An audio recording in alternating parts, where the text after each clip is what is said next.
જામનગરની મોદી સ્કૂલમાં બેઝમેન્ટમાં આવેલા મીટરમાં આગ ભભૂકતા અફડાતફડીનો માહોલ સર્જાયો। 700 જેટલા વિદ્યાર્થીઓ મોદી સ્કૂલમાં કરી રહ્યા છે અભ્યાસ।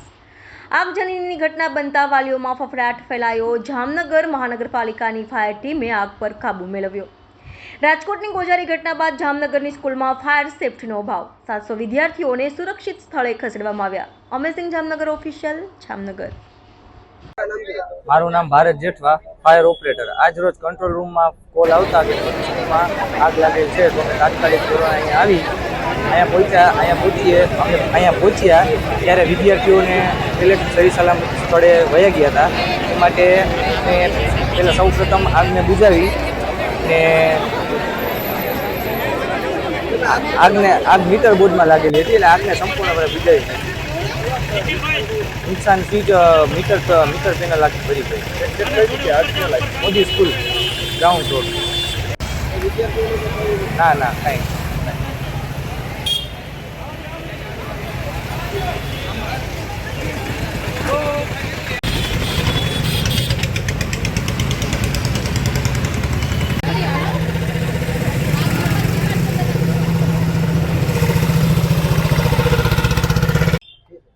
હું દર્શન શાહ, મોદી સ્કૂલ જામનગર।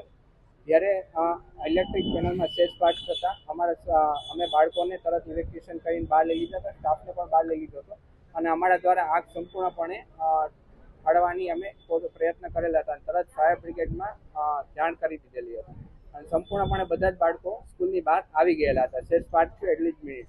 કેટલા વિદ્યાર્થીઓ અભ્યાસ કરે? 500 બાળકો। અને